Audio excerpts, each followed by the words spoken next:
지난 수업에 이어서 2024년 고1 9월 학력평가 나머지 작품들 해석해 보도록 하겠습니다.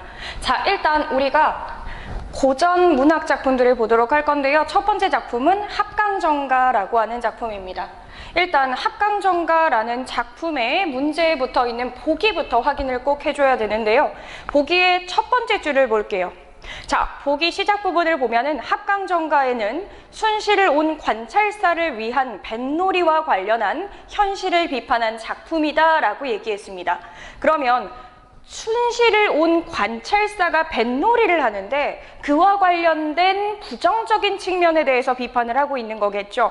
일단 우리가 관찰사라는 존재가 어떤 존재인지에 대해서 먼저 이해를 하면 작품 해석이 조금 더 편할 겁니다. 자, 일단 관찰사라는 존재는요, 직책이라고 생각하면 되는데 관리 직책인데요. 이 관찰사라는 사람은 원래는 중앙정부에서 일을 하던 고위 관료입니다. 그런데 중앙정부에서 일을 하던 고위 관료가 출장을 간다고 생각하면 돼요. 그럼 출장을 어디로 갈까요? 각 도로 가겠죠. 여러 지역으로 출장을 가게 되는 겁니다. 그럼 출장 가서 뭘 하느냐? 보통은요, 그 지역에 있는 문제를 해결한다거나, 예를 들어 자연재해가 발생했을 때 그런 문제를 해결하기 위해서 지원을 해준다거나, 아니면 각 지역에 탐관오리 같은 못된 사람들이 있겠죠. 그럼 그런 지방 관리들을 혼내주는 역할을 하는 그런 사람들이라고 생각을 하면 됩니다. 자, 그러면 순실을 온 관찰사가 뱃놀이를 하는 상황이라면 원래는 부정적인 상황이 아닌 건데 이와 관련해서 어떤 문제가 있었기 때문에 현실을 비판하고 있겠죠. 자, 그럼 어떤 현실을 비판하고 있는지 보기를 이어서 보겠습니다. 자, 이 작품은 관리들이 백성에게 잔치에 드는 비용을 부담시키는 일. 자, 첫 번째 문제 상황이 나왔네요. 첫 번째 문제 상황은 뭐냐면요, 백성들에게 잔치에 드는 비용을 부담시키는 문제가 있다. 아, 그러면 관찰사가 내려왔을 때 지방 관리들의 경우에는 잘 보여야겠죠. 그래서 잘 보기 위해서 잔치를 여는데 이걸 백성들의 것을 빼앗아서 잔치를 여는 문제점이 있다는 겁니다. 그래서 잔치 비용 부담을 백성들에게 지우는 것. 이게 첫 번째 비판하고 있는 문제 상황이라고 보시면 되고요. 그 다음에 두 번째 문제 상황 이어지는 거 볼게요. 자, 두 번째는요, 뇌물이 오고 가며 부정이 횡행한 일. 아, 뇌물이 오고 가는 상황에 대해서도 부정을 하겠구나. 뇌물이 오고 가고요, 부정이 횡행한 상황이다 라는 것에 대해서도 비판을 합니다.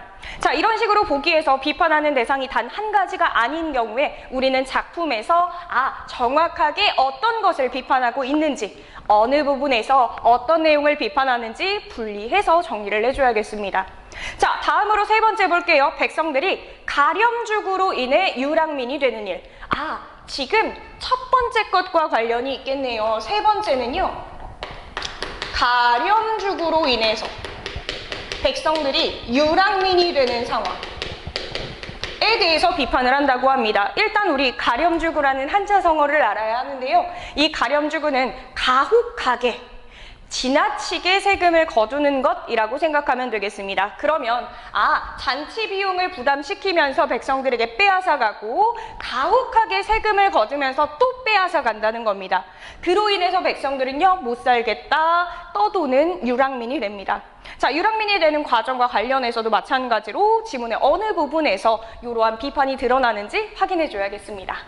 자, 다음으로 이어서 볼게요. 이러한 지배계층의 유흥을 위해 강제로 노역에 동원되고 수탈을 당하는 백성들의 현실을 생생하게 드러내고 있다. 실제로 강제 노역에 동원되는 내용에 대한 비판도 이어지겠군요. 그러면 강제 노역으로 인해서 수탈은 앞쪽에서 1번, 3번에서 여러 번 나왔으니까 강제 노역으로 인해서 백성들이 고달픈 상황이구나. 그리고 이러한 문제 상황들을 생생하게 드러내고 있다라는 거 확인해 주시면 되겠습니다. 그러면 아마도 작품 속에서는요, 이런 문제 상황이 구체적으로 드러날 거고요. 이러한 문제 상황에 대해서 비판하는 입장을 가지고 있을 겁니다. 자, 이어서 볼게요. 특히 마지막 부분은 의로운 선비에 대한 기대와 관찰사를 향한 경고를 드러내고 있다라고 합니다. 그러면 마지막 부분에서는요, 이와 더불어서 의로운 선비에 대한 기대가 드러날 거고요.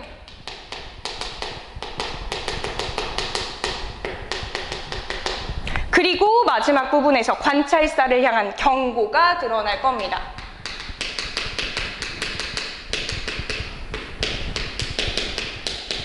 그럼 뭘까요? 관찰사라는 존재는 우리가 보기의 내용만 봐서도 긍정적인 존재인가요? 부정적인 존재인가요? 그렇죠? 관찰사를 향해서 경고한다고 이야기하니까 여기에서 관찰사는요, 비판의 대상, 부정적인 존재라고 봐주시면 되겠습니다. 자, 그러면 우리 작품으로 본격적으로 들어갈 건데요. 일단 작품의 내용으로 들어가기 전에 합강정가라고 하는 이 작품의 갈래부터 좀 확인을 해볼게요. 자, 합강정가라고 하는 작품의 갈래.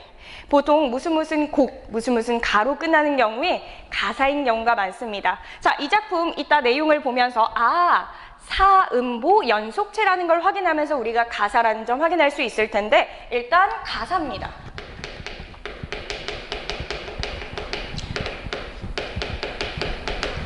자, 가사라는 얘기는 이 작품은 사음보가 반복될 거고요. 그쵸? 한 호흡으로 끊어있는 단위가 음보인데 몇 부분으로? 네 부분으로 끊어있는 게 반복될 겁니다. 그리고 이 사음보가 연속해서 등장하게 됩니다.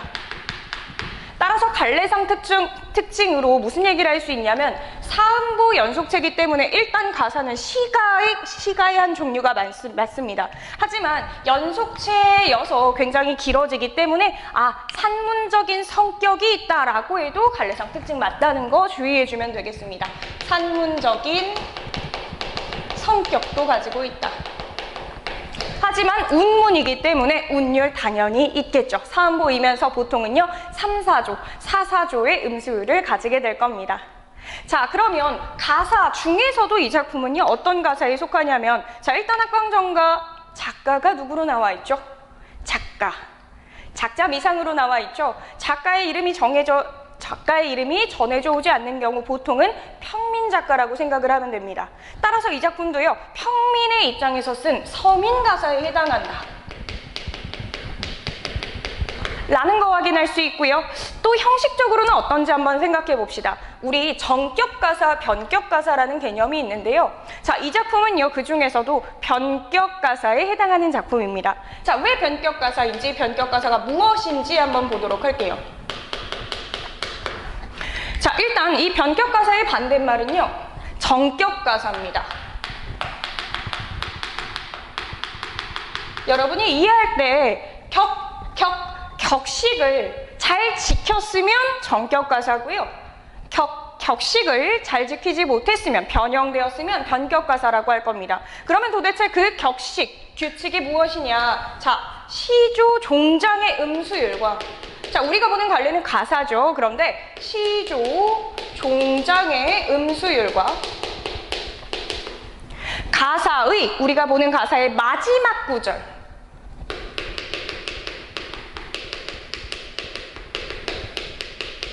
음수율을 비교해야 합니다. 이 둘이 일치한다면 정격가사고요. 일치하지 않기 때문에 우리는 변격가사라고 할 거예요. 자, 이 작품의 마지막 구절을 한번 볼까요? 작품의 가장 마지막으로 넘어가 보면 뭐라고 써 있냐면요, 배은망덕하게 되면 자손에게 화가 미치리라. 자, 그러면 여기에서 시조 종장의 음수율과 일치하는지를 확인해 줘야 되는데 이 기본 개념은 모두 다 잘 알고 있겠죠? 자, 시조가 어떻게 생겼어요? 태산이 높다 대 하늘 아래 왜이로다. 오르고 또 오르면 못 오를 리 없건만은 사람은 제 안이 오르고 매만 높다 하더라. 자, 시조는 이렇게 생겼습니다. 시조의 음수율은요 3, 4, 3, 4, 3, 4, 3, 4, 3, 5, 4, 3의 음수율을 가지고 있어요.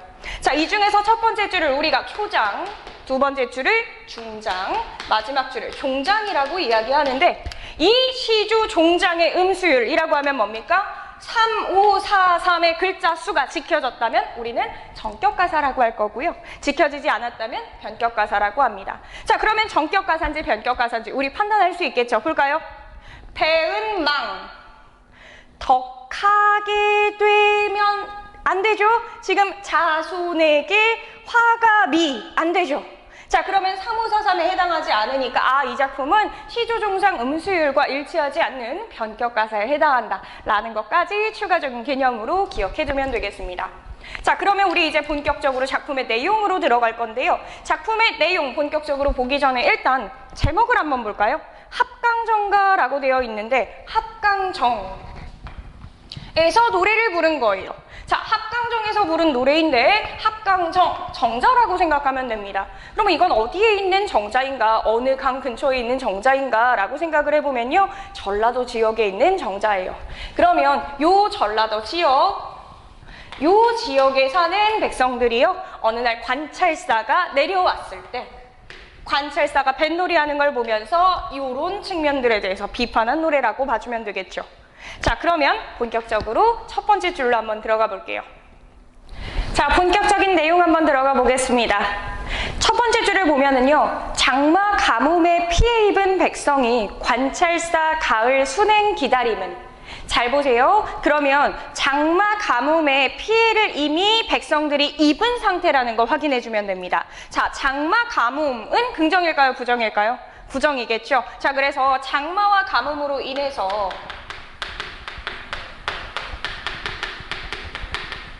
즉 자연재해로 인해서 이미 백성들은 피해를 입은 상황입니다. 따라서 자연재해로 인해서 피해를 입고 힘든 상황에 이 백성들이요, 관찰사의 가을 순행을 기다렸습니다. 계절적 배경 가을이고요. 관찰사가 가을에 내려온 걸 기다렸다고 해요. 그러면 관찰사에게 기대하는 바가 있었겠죠. 뭡니까? 우리를 좀 도와줄 거라고 기대를 한 겁니다. 자, 그런데 작품 우리 보기에서 확인했던 것처럼 관찰사가 도와줄까요? 네, 그렇지 않은 모습이 나올 거예요. 자, 이어서 가보겠습니다. 자, 관찰사의 가을 순행을 기다린 것은 가을 거지의 부족함을 채워줄까 해서인데, 백성들의 소망과 기대가 드러나죠. 뭡니까? 가을 거지의 부족함을 들어줄까 해서, 부족함을 좀 채워줄까 해서 관찰사에게 백성들은요, 기대하고 있었어요. 소망하고 있었던 겁니다. 우리를 좀 도와줄 것을. 자, 그런데 이어서 볼게요. 지나는 곳마다 죄를 묻는 패단인네. 자, 주체를 잘 확인해야 되죠. 누가 죄를 묻습니까? 관찰사가 죄를 묻는 거죠. 그러면 관찰사에게 기대, 소망을 했는데 그 기대가 어떻게 된 거예요? 좌절된 거예요. 자, 이 기대, 소망이 좌절되는 모습을 드러내고 있습니다. 오히려 죄를 물으면서 백성들을 못 살게 착취하는 겁니다. 이러한 착취하는 상황에 대해서, 즉 가렴주구하는 상황에 대해서 비판적 태도를 드러낸 말이 바로 등장하죠. 뭐라고 합니까? 패단이라는 말로 이렇게 백성들의 기대, 소망이 좌절되고 관찰사가 가렴주구 하는 것에 대해서 패단이라고 표현함으로써 이에 대한 비판적 태도가 드러나고 있습니다. 자, 이어서 볼게요. 문혼재해도 감췄는데 목화밭이야 거론할까? 문혼재해. 문혼은요, 물을 댄 논이에요. 물을 대서 농사를 짓고 있던 논에 재해가 든 것, 그거를 감췄다는 거예요. 그러면 굉장히 큰일이죠. 굉장히 큰 일도 다 감춰버렸는데 목화밭이야 거론하겠는가? 목화밭, 그러면 논에 비해서는 조금 작은 피해죠. 이 작은 피해야 큰 피해도 감췄는데 거론하겠는가? 거론하지 않을 것이다. 서리법을 사용하고 있고요. 서리법을 사용해서 이 백성들의 피해를 은폐하고 있음을 강조하고 있습니다. 백성들의 피해를 은폐하고 있다 라는 것을 드러내고 있고요. 자, 이어서 보겠습니다. 백묘나되는 벌건 땅에 백지징세 하는구나 라고 얘기합니다. 자, 백묘나되는 벌건 땅, 어떤 땅을 얘기하냐면요, 이 묘가요, 그 면적을 나타내는 단위인데 30평 정도라고 생각하면 돼요. 그러면 백묘나 된다고 하면은 몇 평입니까? 300평이에요. 엄청나게 넓은 땅이죠. 그러면 백성들이 되게 부자고 잘 먹고 잘 사는 건가? 전라도 지역이 곡창지대니까 원래는 넓은 땅에 농사를 잘 짓고 살았겠죠. 하지만 지금 어떤 상황이에요? 자연재해가 벌어졌어요. 장마, 가뭄이 들었기 때문에 그 넓은 땅이 다 무슨 색이래요? 벌건 땅이라고 했습니다. 아, 색채 이미지를 사용하고 있고요. 벌건 땅이라고 하는 색채 이미지를 사용해서 지금 백성들의 비극적인 상황을 강조하고 있는 거예요. 풀이 났다면 초록색이고 푸릇푸릇하겠죠. 가을이니까 누렇게 벼들이 익어 있어야 하겠죠. 하지만 벌건 땅, 아무것도 수확하지 못한 땅이라고 생각하면 됩니다. 그러면 가뭄으로 인해서 소출이 없는 상황이라는 걸 드러내고 있고요. 소출이 없는 비극적인 상황이다 라는 걸 색채 이미지를 통해서 드러내고 있는데, 그 땅에, 소출이 없는 땅에 백지징세하는구나. 자, 이때 백지징세라는 건 뭐냐면요, 근거 없는 세금 징수를 얘기해요. 자, 우리 조선시대에도요, 세금을 징수할 때는 어떤 식으로 했냐면 전체 농산물을 수확한 것 중에서 몇 퍼센트를 가져가는 거예요. 그러면 여기에서 벌건 땅이니까 수확한 게 없는데 세금을 매길 수 있어요, 없어요? 없겠죠. 그런데 백지징세, 근거 없이 세금을 매기는 겁니다. 자, 납세 의무가 없는데도 불구하고 세금을 징수하고 있는 지금 폐단이 드러나고 있는 거예요.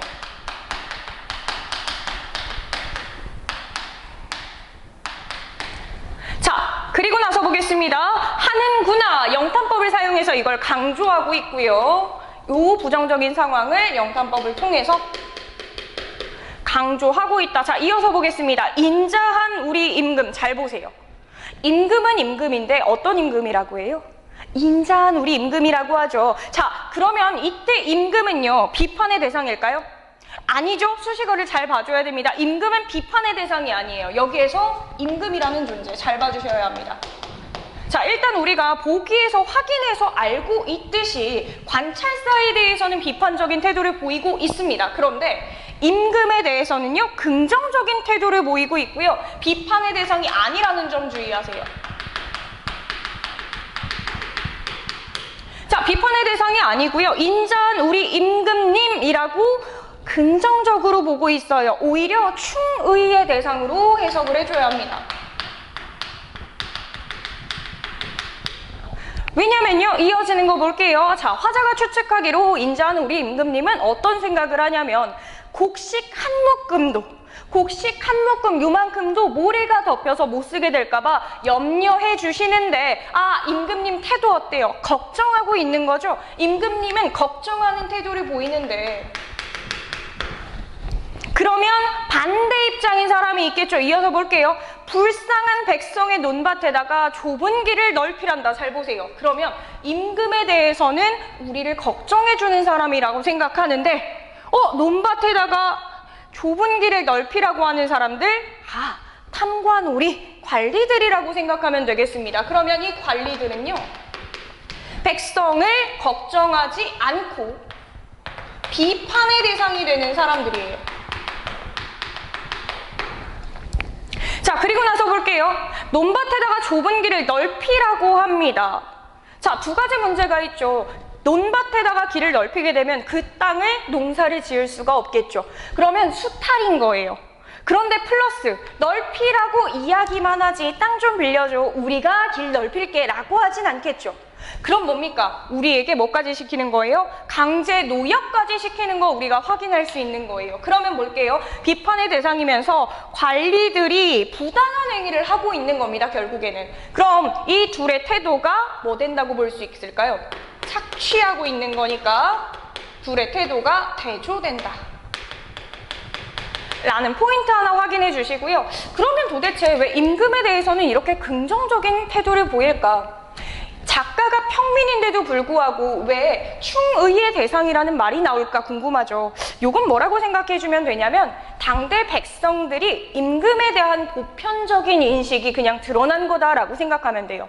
어릴 때부터 유교 문화권에서 쭉 자라온 평민들이, 아, 우리 임금님은 정말 대단하신 분이고 우리를 늘 사랑하시는 분이야 라고 하는 보편적 인식이 여기 드러났다고 보시면 됩니다. 자, 그러면 임금은 비판의 대상이 아니고 누굴 비판한다? 관리들을 비판한다 라는 부분을 잘 확인해 주셨으면 됩니다. 자, 이어서 보겠습니다. 가급 관리 독촉하니, 뭐 때문에 독촉할까요? 길 빨리 내라고 독촉하는 거예요. 자, 이렇게 독촉을 하니까 채찍 몽둥이가 낭자하다. 독촉하면서 뭐 하고 있어요? 채찍질을 하면서, 몽둥이질을 하면서 강제 노역을 시키고 있는 거예요. 그래서 강제 노역뿐만 아니라 뭐까지 확인해 줄 수 있냐면 폭력까지 우리가 확인을 해줄 수가 있어요. 자, 강제 노역과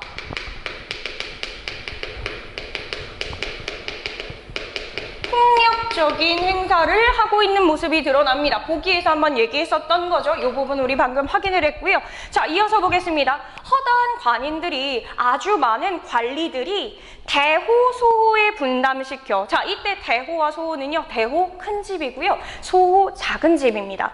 즉, 대호라고 하는 것은 부유하고 그리고 식구가 많고 살림이 넉넉한 집을 이야기합니다. 그러면 대호, 반대의 소호는 뭘까요? 가난하고 식구가 적고 살림살이가 어려운 집을 얘기하겠죠. 이 나쁜 관리들이요, 대호소 가릴 것 없이 모두 다 착취를 하면서 뭐라고 얘기해요? 사방북은 10리 안에 닭과 개가 멸종한대요. 분담시켜서 뭘 가져간 거예요? 닭과 개를 가져간 거예요. 그럼 왜 닭과 개를 가져갔을까요? 누가 왔습니까? 관찰사가 온 거죠. 자, 관찰사가 와서 잔치를 해야 되는데 그 잔치에 드는 비용을 누구한테 부담시키고 있다? 백성들에게 부담시키고 있는 상황이라는 거 우리 확인할 수 있습니다. 그러면 사방북은 10리 안에 닭과 개가 하나도 남지 않을 정도로 모두 다 수탈을 해간 상황이다 라는 거 확인해 주시면 됩니다. 자, 그리고 이어서 볼게요. 부자는 괜찮지만 가련하니 가난한 자로다. 자, 방금 전에 대호, 소호 모두에게 분담을 시켰죠. 그런데 부자, 대호인 사람들은요, 수탈을 당한 건 맞죠? 주의해야 돼요. 대호와 소호 모두 수탈을 당했어요. 그런데 대호는 그래도 수탈당하고 난 뒤에 남은 것으로 먹고 살면 되는데, 가련한 사람은 누구다? 가난한 사람들. 이 가난한 사람들은 수탈당한 뒤에 남은 것이 없기 때문에 가련하다라고 이야기를 합니다. 자, 이어서 보겠습니다. 해는 기울고, 잘 보세요. 해가 기울었대요. 이전에는 해가 떠있던 상황이라는 거겠죠. 자, 여기에서 우리가 확인할 수 있는 거, 시간의 경과가 드러난다 라는 거 놓치지 말아줘야겠습니다. 그래서 이 해는 기울고 라는 한마디 때문에 선지에서 시간의 경과가 드러나고 있다 라는 선지, 맞는 선지라고 체크하면 되겠습니다. 자, 이어서 볼게요. 이정은 저녁밥을 재촉할 때, 이정 마찬가지로 관리입니다. 부정적인 존재인데요, 얘네가 우리 저녁밥 먹어야 되니까 가지고 와 라고 얘기했을 때 텅 빈 부엌에서 우는 안악이 발을 구르면서 뭐라고 얘기를 합니다. 자, 근데 하필이면 이 우는 안악이 어디에 있습니까? 텅 빈 부엌에 있죠. 자, 그러면 이 우는 안악은요, 백성들을 상징하는, 대변하는 존재라고 볼 수 있겠고요. 이 텅 빈 부엌은요, 뭘 상징합니까? 부엌이 비어 있으니까. 텅 빈 부엌은 가난한 백성들의 현실을 상징하고 있는 거죠. 뭘로 인해서 가난해졌나요? 두 가지죠. 자연재해로 인해서도 어려움이 생겼고요. 거기다가 수탈까지 당하니까 백성들이 가난해진 상황을 상징적으로 보여준다 라는 얘기할 수 있겠습니다. 그래서 텅 비어버린 거죠. 자, 거기에서 우는 안악이요, 발을 구르면서 하는 말이, 자, 이어서 두 줄은요, 안악의 말을 인용한 부분이에요. 그래서 이 텅 빈 부엌에 있는 안악의 말을 인용한 부분 보겠습니다. 뭐라고 얘기하냐면요, 방아품에 얻은 양식 한두 대 있건만은. 자, 그러면 지금 양식이 아예 없는 건 아니죠. 근데 이 양식은 어디서 났대요? 내가 농사 지어가지고 그건 이미 다 뺏겼고요. 방아품에 얻었대요. 그러면 남의 집 가서 방아를 찧어주는 노동을 한 대가로 얻어온 한두 대의 양식이에요. 한 대면 요 정도인데 한두 대, 밥이, 쌀이, 양식이 요만큼 있다는 거예요. 그건 있긴 있어. 그러니까 저 관리들 저녁은 줄 수 있는 상황인 거죠. 자, 그런데 채소도 있대요. 그럼 반찬은 할 수 있겠네요. 하지만 뭐가 없습니까? 그릇은 누구에게 빌릴 거?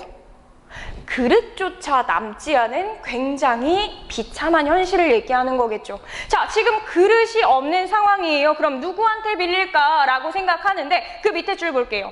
자, 누구한테 빌리기 위해서 앞집, 뒷집을 돌아보니까 섣달 금음에 시루 빌리는 격이로다. 여기 관용적 표현이 등장하네요.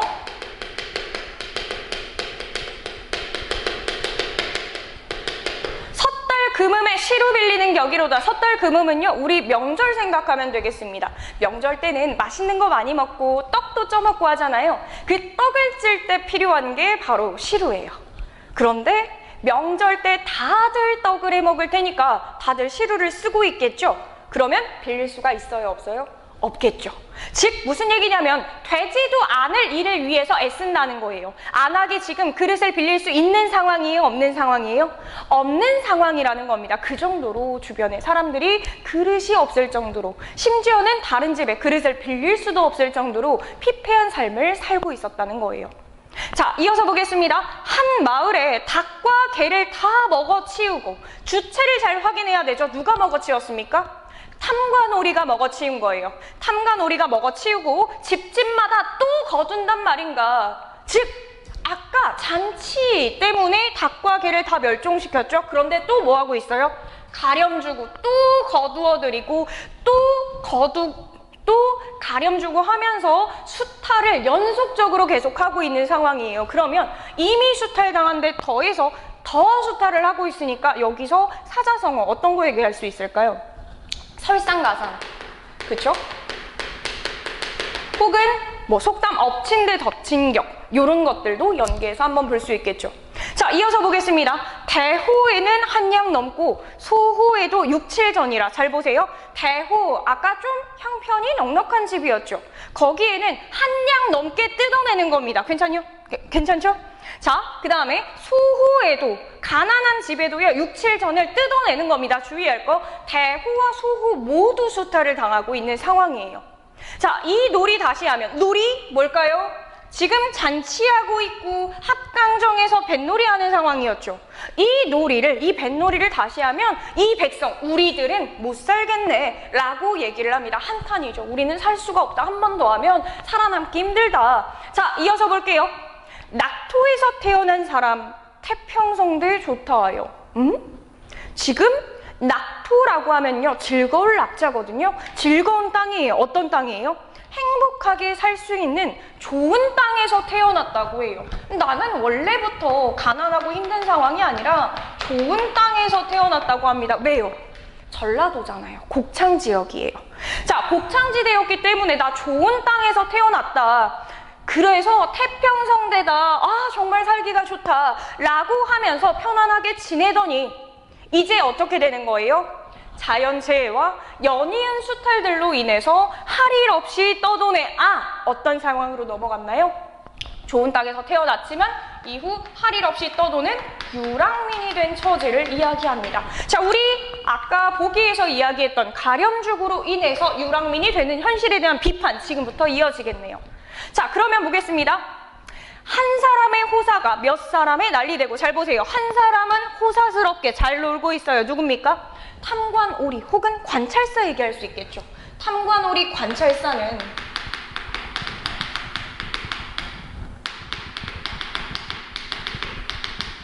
호사롭게 잘 지내고 있어요. 이들에게는 좋은 일이라고 합니다. 부정적인 대상이죠.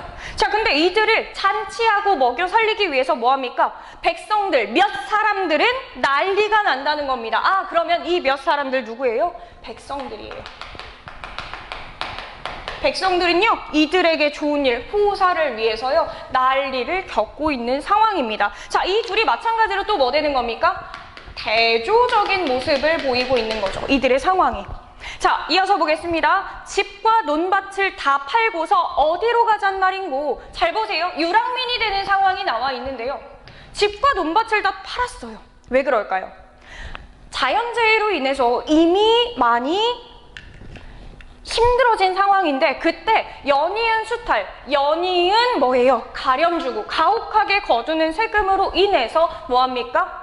집과 논밭을 다 팔아서 세금을 낸 겁니다. 그러니까 더 이상 살 수 있는, 농사 지을 수 있는 곳이 있어요? 없어요? 없어요. 그래서 유랑민이 되는 현실을 이야기하고 있습니다. 자, 이어서 볼게요. 비나이다, 비나이다, 하느님께 비나이다. 평민들이 이 힘든 상황에서 하느님께 빌고 있는 거죠. 이 비는 방식을 한번 볼게요. 비나이다, 비나이다, 하느님께 비나이다. 아, 우리 이거 확인할 수 있겠죠? 비나이다, 비나이다, 하느님께 비나이다. AABA 구조가 나와 있고요. AABA 구조가 쓰였다는 것은 결국 A가 반복된다는 거겠죠. 반복법이 사용됐다라고도 얘기할 수 있고요. 따라서 반복하게 되면 얻게 되는 효과 모두 얘기할 수가 있어요. 어떤 것들이 있을까요? 반복하면 운율이 형성되죠. 반복하면 의미를 강조하는 효과가 생겨요. 혹은 여기에서는 지금 반복하는 내용이 빌고 있는 거니까 아, 간절함을 강조하고 있다 이렇게 얘기할 수 있겠죠. 혹은요, 통일성, 형태적 안정감을 형성한다 라는 얘기까지도 할 수 있겠습니다. 자, 이어서 볼게요. 우리 임금님의 어진 마음. 아, 임금님 또 긍정이에요, 부정이에요? 긍정이에요. 임금님은 뭐 했어요? 우리를 걱정했어요. 그 어진 마음이 밝은 촛불이 되게 하시어. 그래서 우리에게 비추소서, 비추소서라고 지금 빌고 있는 상황입니다. 비추소서, 비추소서 마찬가지로 뭡니까? 반복법이 사용된 겁니다. 소원의 간절함을 강조하고 있어요. 자, 이어서 보겠습니다. 소문에 들리기를 아전향원 벌한다기에 간악한 이를 벌하는가 여겼더니 음식과 도로 탓하는구나. 자, 이 두 구절 해석하는 방법은 두 가지가 가능한데요. 사실 어떻게 해석하든 크게 상관은 없고 포인트만 잘 짚어주면 됩니다. 첫 번째 해석은 뭐라고 할 수 있냐면요. 소문에 들리기를 아전이라고 하는 관리가 향원이라고 하는 관리를 벌한다기에 아, 향원이 나빠서 간악한 이라서 혼내주는가? 라고 생각했더니 실제로는 어땠다는 거예요? 음식이 부족하다, 음식이 별로다, 혹은 도로가 너무 좁다 라고 탓을 하면서 더 뜯어와 했다는 겁니다. 결국 뭡니까? 백성을 위한 징벌이 아니라는 걸 확인해 주면 돼요. 아, 결국 이 부분은요, 백성을 위해서 징벌한다고 하길래 기대했는데 백성을 위한 징벌이 아니었다 라는 거 확인하면 됩니다. 그럼 두 번째는 어떻게 해석하나요? 두 번째 이렇게도 해석할 수 있어요. 전체 작품의 내용을 봤을 때 관찰사가 내려온 상황이잖아요. 이 관찰사가 아전과 향원이라는 관리 둘을 모두 벌한다고 하길래 아, 아전이랑 향원이 둘 다 간악한 이어서 벌하는가 했더니 관찰사가 뭐라 그래요? 음식과 도로 탓을 한다는 거예요. 결국 어떻게 해석하던 간에 백성을 위한 징벌이 아니다라는 포인트만 잘 잡고 넘어갔으면 됩니다. 자, 이어서 노예 차출 무슨 일인가? 술령수의 권세로다. 잘 보세요. 노예로 차출되는 평민이겠죠? 강제노역 얘기하고 있고요. 이게 다 누가 한 겁니까? 술령수가 권세를 부려서 한 일이다. 그럼 마찬가지로 여기서 술령수는요, 부정적인 대상 관리라고 봐주면 되겠습니다. 자, 그러면 다음 이어서 보도록 할게요. 자, 음식은 넘쳐나고 뇌물은 공공연히 오고 가니. 두 가지를 합쳐서 비판하고 있는 거죠. 음식이 넘쳐난다. 아, 백성들을 수탈해서 잔치하던 것에 대한 비판이죠. 그러면 수탈한 것에 대한 비판. 자, 이어서 뇌물은 공공연히 오고 가니. 아, 이 부분이죠. 뇌물이 공공연히 오고 가는 부정부패가 심한 상황에 대해서 함께 비판을 하고 있습니다. 다음으로 좋을시고 상평통보 좋을시고. 잘 보세요. 바로 앞에서 뇌물에 대해서 이야기를 했는데요. 아, 좋다 상평통보 그 돈이 참 좋구나 라고 얘기를 해요. 이거 정말로 좋다는 걸까요? 아니죠. 비꼬고 있는 거예요. 즉 반어법을 사용하고 있는 겁니다. 아, 뇌물을 주고받는 그 상황에 대해서 반어법을 사용하고 있고요. 자, 이어서 볼게요. 좋을시고 상평통보 좋을시고 뭡니까? AABA 구조를 사용하고 있습니다. 반복해서 강조하는 거예요. 뭘 반복합니까? 이 부정부패를 행하는 관리들의 이 태도를 비판하고 있는 거죠. 자, 이어서 보겠습니다. 많이 주면 무사하고 적게 주면 트집 잡네. 뇌물을 많이 주면요, 그대로 냅두고요. 적게 주면은 트집을 잡는다는 겁니다. 그런데 많이 주면 무사하고 적게 주면 트집 잡네. 아, 유사한 통사 구조 두 개가 붙어서 반복되니까요. 여기에 대꾸법 혹은 넓게 봐서 유사한 통사 구조가 반복되고 있다라고 볼 수 있고요.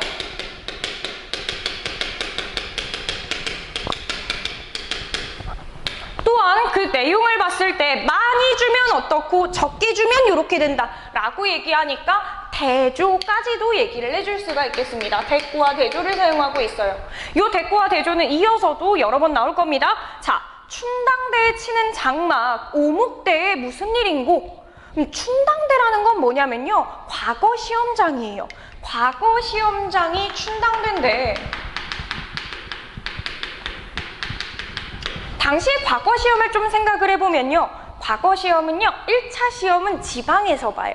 그 지역에 사는 곳에 지역마다 향시를 볼 수가 있어요. 그래서 향시 1차 시험을 치르고요. 거기에서 선발된 사람들이 이제 진짜 본 시험, 과거 시험을 보러 올라가는 곳이 춘당대예요. 그럼 과거 시험장은 어디 있겠어요? 당연히 한양에 있겠죠.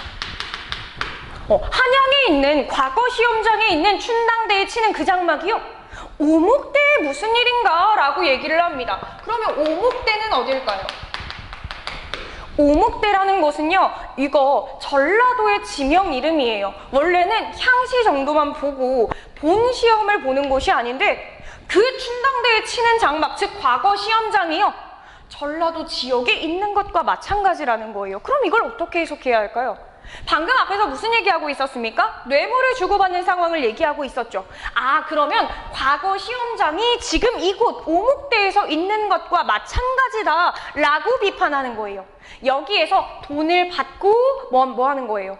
직책을 파는 거예요. 그러니까 여기서 과거 시험 다 보는 거나 다름이 없다 라고 비판하고 있는 겁니다. 즉 매관매직에 대한 비판으로 해석을 해주면 됩니다. 자, 이어서 보겠습니다. 참남한 과거장에서 제주 겨루는 유생들아. 이 유생들에 대해서 긍정적으로 봐야 할까요? 부정적으로 봐야 할까요? 자, 일단 수식어들을 잘 봐줘야 합니다. 자, 유생들을 부르고 있는데요. 유생들아 불렀으니까 존호법이긴 한데 뭐 하는 유생들이에요? 과거장에서 제주를 겨루는 유생들이에요. 그러면 이 유생들은 긍정일 수도 있겠죠. 하지만 바로 앞에 뭐라고 했습니까? 어떤 과거장에서? 참남한 과거장에서. 참남한 뭐라고 되어 있나요? 분수에 넘치는, 지나친. 아, 그러면 분수에 넘치는 과거장에서 제주 겨루고 있는 유생들아, 이때 유생들은 긍정일까요? 부정일까요?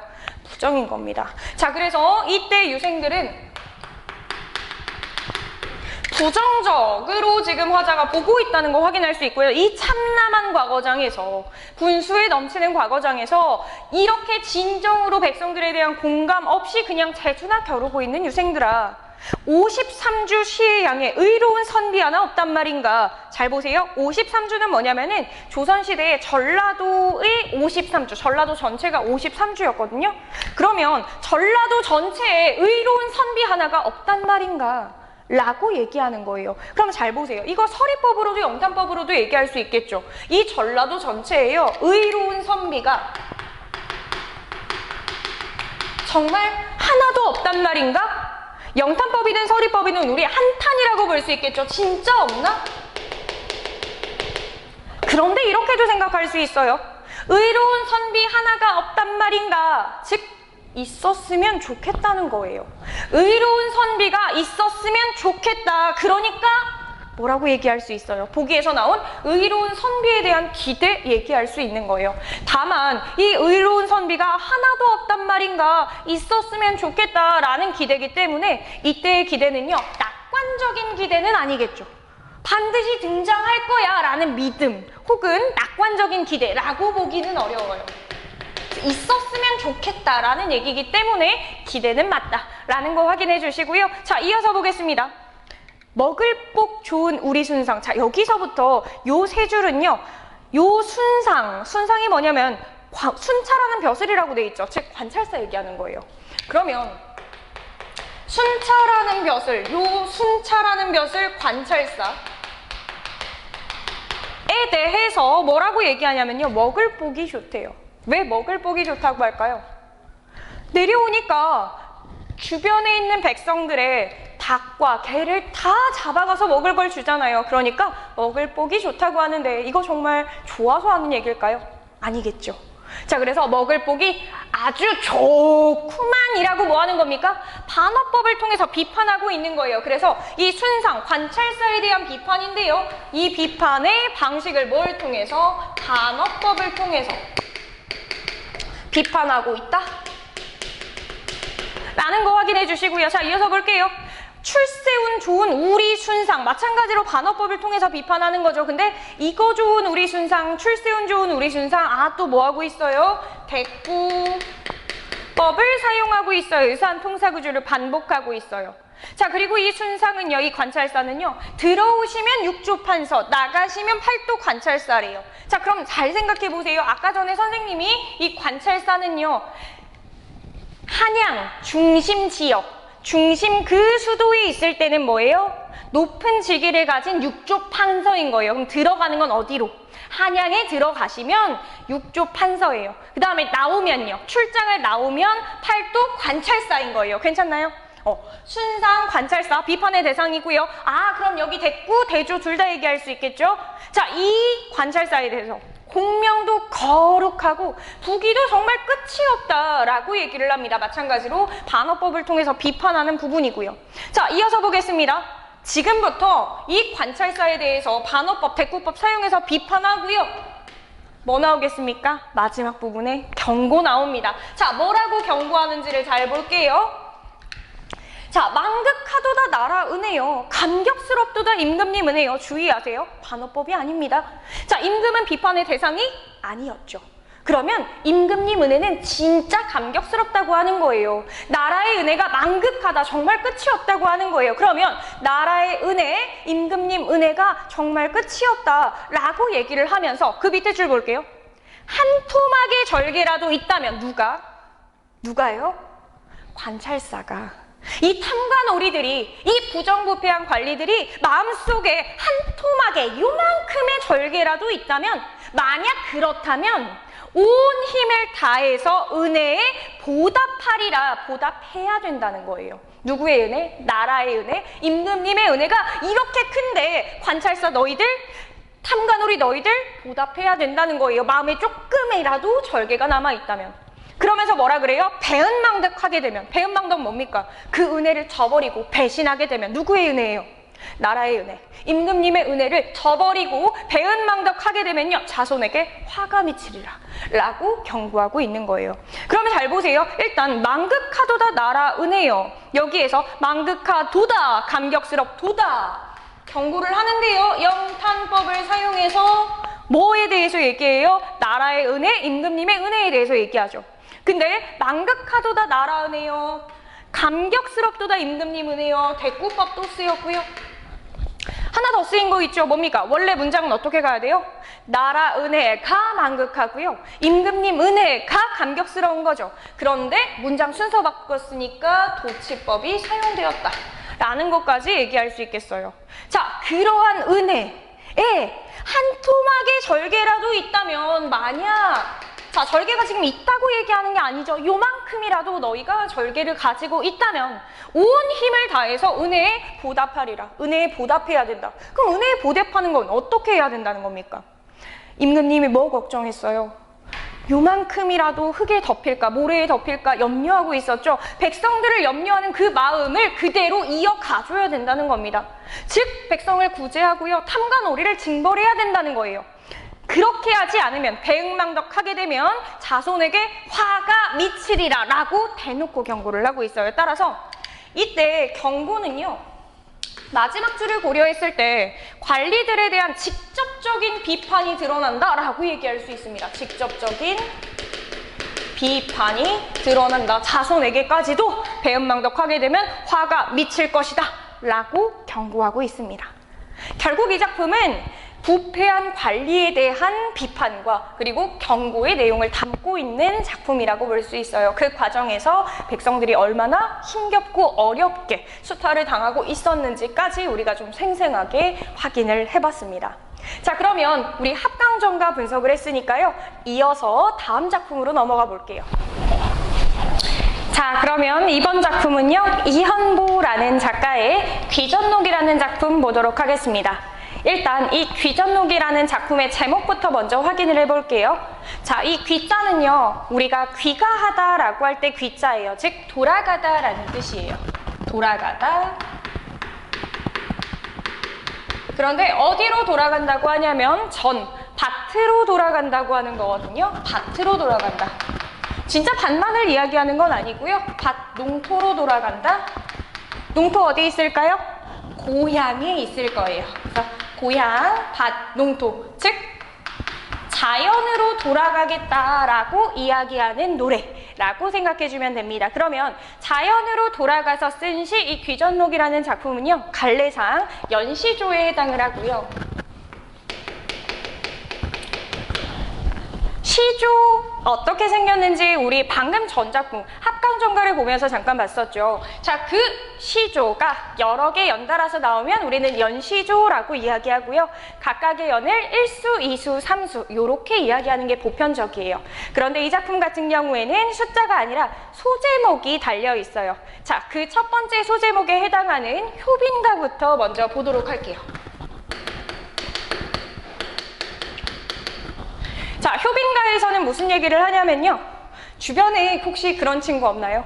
말만 맨날 하고 공부하겠다, 숙제하겠다 라고 말은 많이 하는데 실제로 실천하지 않는 친구들 주변에 한 명쯤 떠오르는 친구가 있을 텐데요. 본인은 아니겠죠? 자, 그런 사람들이 이 이현보의 주변에도 있었나 봐요. 자, 첫 번째 줄 보면은요. 돌아가리 돌아가리 말뿐이요 갈이 없어. 그러면 돌아간다 말은 많이 하는 거예요. 어디로? 고향으로, 자연으로 돌아간다 말뿐이요 가는 사람이 없대요. 그러면 돌아간다 돌아가리 반복법이 사용이 되었고요. 이렇게 말만 하고 가는 사람이 없습니다. 그러면 이 갈이 없어라고 할 때 요 이 말만 하고 실천은 하지 않는 사람을 얘기하겠죠. 따라서 요 이는요, 말은 하지만 말뿐이고 실천은 하지 않는 사람이라고 생각해주면 됩니다. 자, 우리 일반적인 사대부 시조를 보면은요, 양반들이 대체로 어디 가서 놉니까? 자연에 가서 논다고 하죠. 그러면서 자연이 좋다, 자연에서 놀아야지, 자연으로 돌아가겠다 라고 하는 작품들이 굉장히 많습니다. 그런데 그렇게 말만 하고 실제로 자연으로 가는 사람은 없다 라고 은근히 비판하고 있는 거예요. 자, 은근히 비판을 하면서요. 그러면 다른 사람들은 말뿐이고 실천하지 않는데 나는 어때요? 화자는 진짜로 간다 라고 얘기를 합니다. 가볼게요. 자, 중장으로 넘어가면요. 전원이 거칠어지니 라고 합니다. 이때 전원이라고 하는 공간은 자연, 고향이라고 생각하면 돼요. 자연, 고향이라고 생각하면 되는데 이 자연, 고향, 즉 화자가 돌아간다고 하는 공간이 거칠어진대요. 왜요? 사람들이 간다고 말만 하고 돌아가지 않으니까 관리하는 사람이 없어서 이 전원이 거칠어지고 있는 거예요. 자, 전원이 이렇게 거칠어지고 있으니까 내가 안 가고 어찌할까? 안 가고 어찌하겠는가? 갈 수밖에 없다는 거죠. 따라서 서리법을 사용해서 이 전원으로 나는 돌아가겠다, 자연으로 귀의하겠다라는 것을 강조하고 있습니다.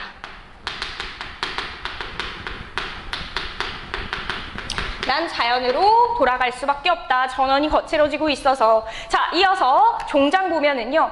초당에 초자가 등장하고요. 당 집인데요. 초당이라고 하면 무슨 집이에요? 초가집입니다. 그러면 초가집, 이 초당이라는 곳은요. 이 집은요. 어디 있어요? 결국 전원에 있는 거죠. 자연, 고향에 있는 곳이에요. 그러면 초당이라는 공간의 의미는요. 결국 화자가 전원으로 가서 머무를 공간이라고 볼 수 있고요.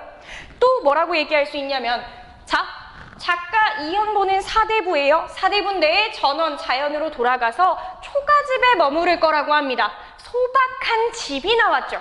자, 소박한 집이 나왔을 때 우리는 바로 주제의식 끌어낼 수 있겠죠. 뭐라고 얘기할 수 있을까요? 아, 초가집이니까요. 안분지조, 안빈낙도의 자세가 드러난다라는 얘기할 수 있어요. 안분지족 안빈낙도 얘기할 수 있고 이어서 볼게요. 자, 초당에 청풍명월이 남영들명 기다리나니 라고 얘기합니다. 그러면 이 초가집에서 어디 있는 초가집? 전원에 있는 초가집에서 누가 있어요? 청풍명월, 청풍 맑은 바람과 명월 밝은 달이에요. 청풍명월이 맑은 바람과 밝은 달이 이 초가집에 들어갔다가 나갔다가 들어갔다가 하면서 기다리고 있다고 합니다. 누구를요? 화자를요. 자, 그러면 일단 이 청풍명월이 화자를 기다리고 있는 존재라고 생각을 해요. 실제로 이 청풍명월이 기다릴 수 있나요? 없죠. 그렇기 때문에 마치 사람인 것처럼 표현했다. 의인법이 사용됐다는 거 확인할 수 있고요. 자, 또 하나 생각하면은요, 정말 맑은 바람과 밝은 달만을 이야기하는 걸까요? 아니겠죠. 화자가 바람과 달 덕후는 아닐 거예요. 그러면 여기에서는 자연 전체를 의미하는 걸로 봐줘야 합니다. 즉 바람과 달이라는 자연의 일부, 부분을 가지고 자연 전체를 빗댄 표현이기 때문에 대유법이 사용되었다 라는 것까지 확인할 수 있습니다. 자, 하나 더 추가적으로 생각을 해보면요, 진짜로 저 자연이 화자를 기다리는 거예요? 아니죠. 자연으로 돌아가는 것이 기다려지는 것은요, 화자의 감정이에요. 그런데 마치 자연이 나를 기다리는 것처럼 바꿔서 표현했죠. 따라서 주객전도의 표현 방식을 사용했다라는 얘기까지도 할 수가 있습니다. 자, 그러면 결국 화자가 전원으로 가야 하는 이유가 두 가지 나온 거예요. 자, 전원으로 가야 하는 이유 첫 번째 뭡니까? 전원이 거칠어지고 있기 때문에. 두 번째는요, 자연이 지금 기다리고 있기 때문에 나는 갈 수밖에 없다라는 두 가지 이유를 들어서요, 자연으로 귀의하는 화자의 모습이 드러나고 있었습니다. 자, 다음으로 이어서 농암가를 한번 보도록 할게요. 농암가입니다. 자, 농암가 제목에서부터 내용을 조금 유추해 볼 수가 있는데요. 이 농암은요, 바위 이름이에요. 농암이라고 하는 바위가 있는 거예요. 그래서 내용을 보면은 이 농암이라고 하는 바위에 올라서 자연의 모습을 바라볼 겁니다. 바라보면서 뭐라고 얘기하는지 한번 봅시다. 자, 농암에 올라보니 노안이 오히려 밝구나라고 이야기해요. 농암 바위에 올라가 보니까요, 올라가서 주변의 자연 풍경을 보니까요, 노안이 오히려 밝대요. 자, 노안이 오히려 밝구나. 일단 노안이라는 말에서요, 우리는 화자의 지금 현재 상태를 확인할 수 있어요. 화자는요, 노안이라는 말을 봤을 때 나이가 많을 거예요. 그래서 노안이라는 말로 보아 화자는요, 나이가 많은 사람이구나 라는 거 확인할 수 있고요. 자, 노안이 오히려 밝대요. 여러분, 그러면 나이가 많아지면 노안이 오면은요, 잘 보일까요? 잘 안 보일까요? 원래는 잘 안 보여야 맞겠죠. 그런데 오히려 노안인데 밝다라고 얘기합니다. 어떤 거 생각하면 되냐면요, 우리가 굉장히 예쁘고 잘생긴 연예인들을 볼 때 시력 좋아지는 것 같아, 개안했어, 눈이 맑아지는 것 같아 라고 얘기하는 것처럼 화자가 자연을 보면서 와, 자연이 너무 멋져서 내 눈이 밝아지는 것 같아 라고 감탄하고 있는 거예요. 즉 노안이 오히려 밝구나, 아름다운 자연 경관에 대한 예찬이라고 봐주면 됩니다. 그러면 자연 경관을 예찬하고 있다, 혹은 자연에 대한 감탄이 드러난다, 이렇게 볼 수가 있겠죠. 혹은요, 여기서 표현법을 하나 더 세부적으로 얘기할 수 있는데요, 원래 노안은 잘 보이지 않는 거죠. 그런데 노안이 오히려 밝아졌다, 오히려 잘 보인다라고 하니까요, 우리 여기에서 역설적인 인식이 드러난다라는 얘기까지도 세부적으로는 할 수가 있어요. 자, 이어서 중장으로 넘어가 볼게요. 인사 변한다고 산천이야 변할 것인가? 잘 보세요. 인사 변한다고 산천이야 변할 것인가? 이때 인사는요, 요렇게 하는 인사가 아니죠. 인사, 사람의 일입니다. 사람의 일, 즉 속세를 얘기하는 거예요. 인사, 사람의 일이, 즉 속세가 변한다고 해서 그러면 속세는 어떤 속성 가져요? 가변적인 속성을 가지는 거예요. 따라서 세모라고 볼 수 있겠죠. 자, 사람의 일이 변한다고 해서 산천이야 변할 것인가? 산과 강인데요. 산과 강만을 얘기하는 건 아니겠죠. 마찬가지로 대유법 얘기도 할 수가 있고요. 즉 자연은 변할 것인가? 서리법 사용했죠. 서리법 사용해서 변한다, 변하지 않는다. 변하지 않는다, 불변한다 라는 얘기를 하고 있습니다. 자, 그러면 이 사람의 일, 속세와 자연을 뭐하고 있어요? 대조하고 있는 거예요. 사람의 일, 속세는 변하는데 자연은 변함이 없다 라고 얘기를 하고요. 마찬가지로 잘 보세요. 인사는 어떤데 산천은 이럴 것인가 라고 얘기하니까 여기에서 대꾸법이 사용됐다는 얘기까지도 할 수 있겠습니다. 자, 종장 한번 가볼게요. 바위 앞에 물과 언덕이 어제 본 듯하구나. 바위 앞? 어떤 바위 얘기할까요? 앞에서 나왔던 농암이겠죠. 자, 화자가 올라와 있는 이 농암이라는 바위 앞에 물과 언덕, 뭘까요? 자연의 모습입니다. 자, 마찬가지로 자연이고요. 물과 언덕, 그 자연의 모습이요. 어제 본 듯하대요. 자, 어제 본 듯하다. 여기서 우리 두 가지 끌어낼 수가 있는데요. 일단 어제 본 듯한 이유가 뭘까요? 방금 중장에서 뭐라고 했어요? 자연은 변하지 않는다라고 얘기를 했죠. 자연이 변하지 않으니까 어제 본 것처럼 똑같다라고 얘기하고 있는 거예요. 따라서 여기에서 변함없는 자연의 모습 을 이야기하고 있고요. 그 다음에 우리 굉장히 친했던 친구를 만났을 때 아주 친했던 친구면 굉장히 오랜만에 보더라도 어색하지 않고 스스럼 없잖아요. 그럴 때 이런 얘기하죠. 야, 우리 진짜 오랜만에 보는데 어제 본 것 같아 라고 얘기할 때가 있어요. 지금 화자는요, 자연에 대해서 그렇게 얘기를 하고 있거든요. 즉 자연에 대한 친근감, 친밀감을 드러내고 있다, 이렇게도 얘기할 수 있습니다. 자, 그러면 우리 농암가에서는 결국 무슨 얘기를 한 거냐면요. 자연을 보니까요, 너무 아름답고요. 그래서 눈이 밝아지는 것 같고요. 자연은 변함이 없다 라는 얘기를 속세와 대조적으로 이야기하고 있었습니다. 자, 마지막 우리 세 번째 생일가로 한번 넘어가 볼게요. 생일가입니다. 제목이 생일가네요. 화자가 어떤 날이 됐을까요? 생일을 맞이한 거예요. 자연 속에서 생일을 맞이한 화자가 뭐라고 얘기하는지 한번 봅시다. 자, 첫 번째 초장을 보면은요, 공명이 끝이 있을까? 수명도 하늘이 정한 것이라 라고 얘기합니다. 여기에서 해석이 조금 갈릴 수가 있는데요. 일단 공명이 끝이 있을까? 라는 표현을 잘 봐줘야 합니다. 두 가지로 해석이 가능해요. 공명이 끝이 있을까? 공명이 끝이 없다 라는 얘기할 수 있어요. 서리법을 사용했다고 보는 거죠. 공명은 끝이 없다 라고 해석이 가능하고요. 그 다음에 또 뭐라고도 해석할 수 있냐면 공명이 끝이 있을까? 끝이 있다라고 얘기할 수도 있어요. 공명이 끝이 있다. 공명이 끝이 있다라는 해석은 어디서 나왔나요? 우리 바로 앞에 농암가를 보면은요, 인간의 일, 속세는요, 가변적인 존재예요. 그렇기 때문에 연결해서 보면 공명이라고 하는 속세의 일은요, 끝이 있다, 이렇게도 해석이 가능해요. 자, 두 가지 어떻게 해석하던 간에 제일 중요한 포인트는요, 바로 뒤에 있습니다. 이 뒷구절이 바로 뭐냐면요, 수명이 하늘이 정한 것이라고 해요. 수명, 몇 살까지 사는지죠. 이건 하늘이 정한 것이라고 합니다. 그럼 보세요. 공명이 끝이 없어요.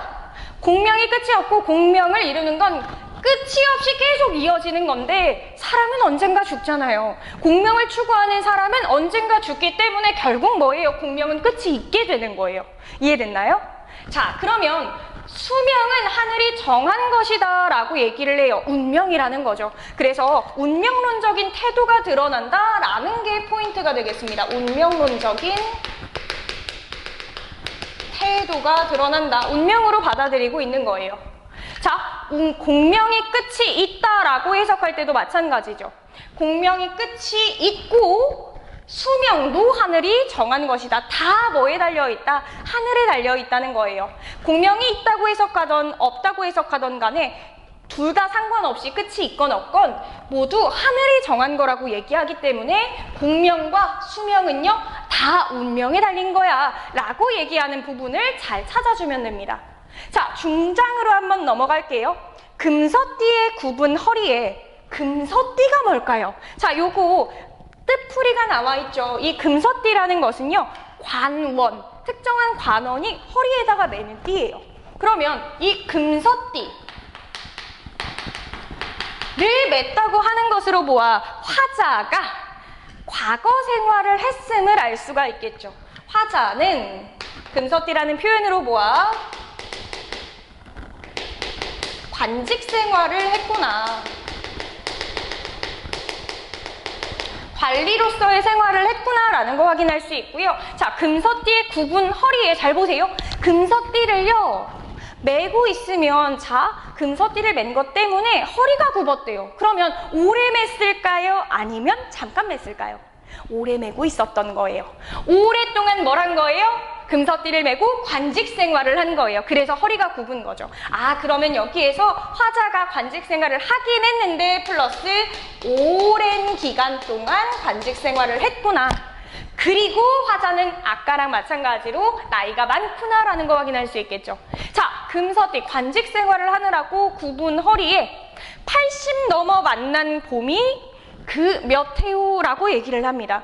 그럼 80이 적어도 넘었겠죠. 자, 화자는요 관직 생활을 하면서 80이 넘었어요. 심지어 80이 넘어서 봄을 한 번 만나면 81세, 두 번 만나면 82세. 그런데 그 봄이 몇 해인가 라고 얘기할 정도면요 화자는 확실히 80은 좀 많이 넘었나 봐요.